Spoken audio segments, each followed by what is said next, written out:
Welcome back to the channel, guys. It is officially 2025, and in this video, we're going to talk about moving and living in Edmonton in 2025. Let's get into it. So in this video, I'm going to talk about specifically what's different about Edmonton in 2025. Now, if you're thinking about moving to Edmonton, I highly encourage you to check out some of my previous videos, as Edmonton has changed, but none of these changes are too significant. So this video is going to be specifically about what's different this year. So first and foremost, 2024 was a record year for Edmonton. We saw the highest average house price that we've ever seen, and as well as the highest average rental price. We've got a lot of people moving to Edmonton. So last year, the housing market and the rental market went up, and that was directly related to all of the interprovincial immigration moving to Edmonton. The only reason why house prices went up is because everyone is moving here due to the unaffordability across Canada. We're even seeing a lot of people move to Calgary. I've talked about this a lot in my previous videos. Long story short, people started moving to Calgary about 4 years ago, and their average house prices started to shoot up like crazy. Edmonton's interprovincial craze started last year in January.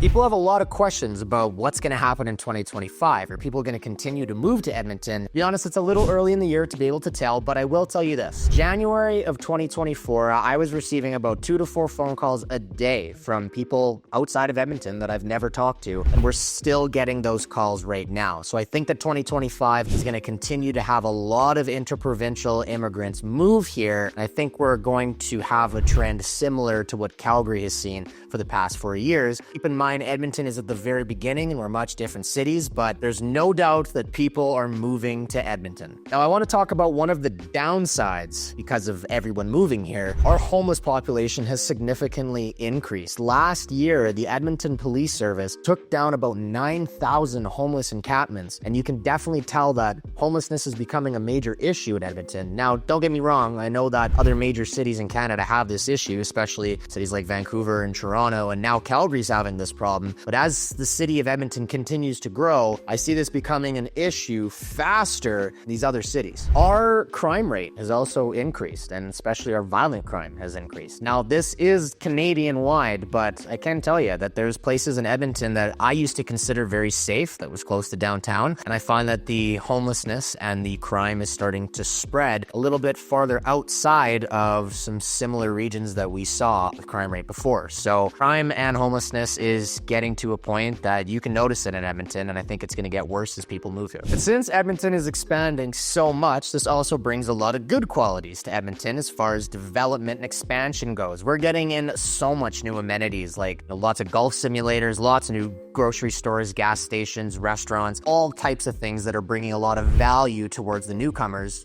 in Edmonton. Now, like I've said in my previous videos, Edmonton's public transit system is fantastic, but we definitely recommend having a vehicle if you're moving to Edmonton. A lot of people say that we are a 30-minute city, but when the ice and the snow comes, it stays, and we can have some really bad road conditions, so it's definitely recommended to have a vehicle if you're moving here. And Edmonton is expanding our beloved Ice District. We seem to have built our entire downtown around our beloved Edmonton Oilers. Go Oilers! So they are expanding the Ice District substantially in the near future. So this is going to feel a lot more like our other major cities like Calgary, Vancouver, Toronto. Edmonton is trying to make our downtown more accessible, and so that you don't have to necessarily leave downtown if you are living central Edmonton. Now, Edmonton is bringing a lot of different jobs here as well. We have a lot of people in various different sectors moving here for their jobs, especially when it comes to the energy sector. We've got refineries and different types of gas plants coming all over the city, and the oil sands obviously are a major component of Edmonton's job sector. So 2025, you're still not going to have an issue finding a job in any different type of field.